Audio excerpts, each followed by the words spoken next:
Hi all, it's Marc again from simplifyinglife.com.au. Today's short video, I'd like to discuss a topic that has been close to my heart for a very long time. It's language. Again, I can't discuss anything or everything that has to do with language, obviously, but I want to discuss it in relation to counseling.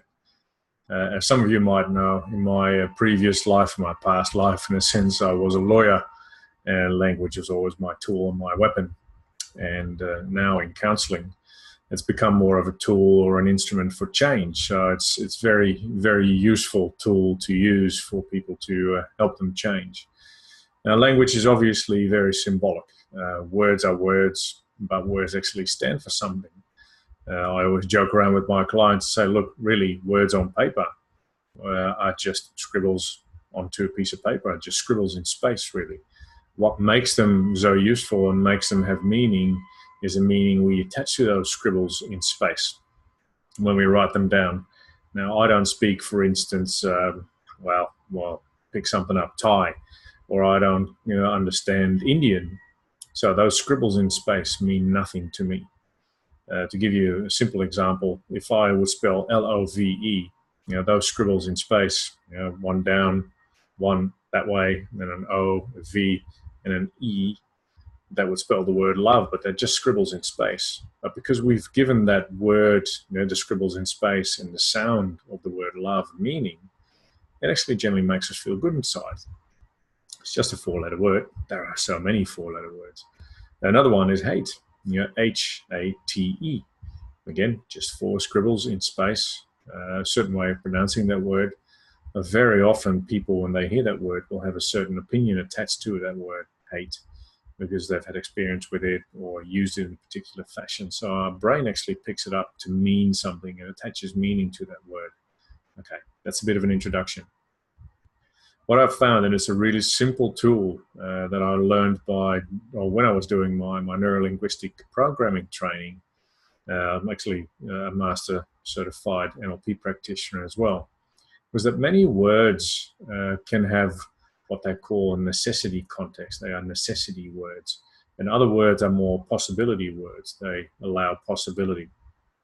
Necessity words are words that indicate that something needs to happen for something else to happen, or that the only way to get from there to there is by needing to do a certain thing. And there's one of those words already. Those words are, in no particular order, need, must, ought to, have to, got to, should, gotta, all those ones. So the most prominent ones are need, must, ought to, have to, got to, should.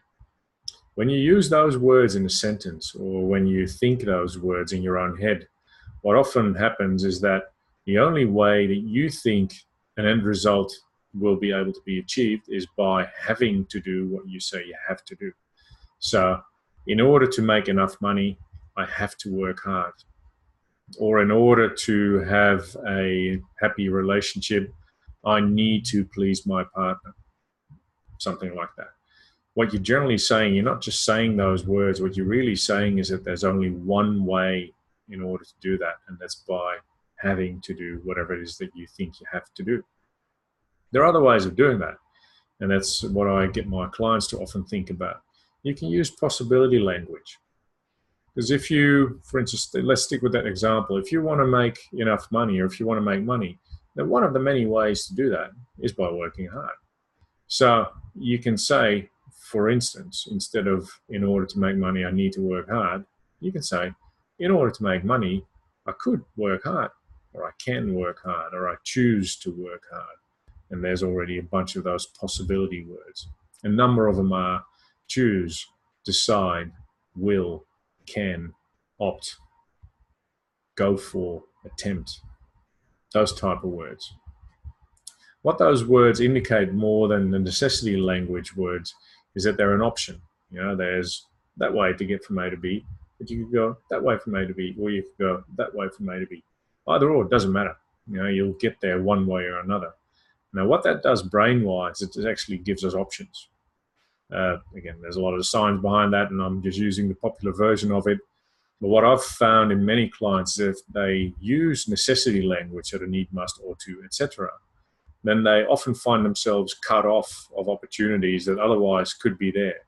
Whereas if they use possibility language, can, could, decide, will, try and attempt are a bit tricky, but still, that they are part of that one.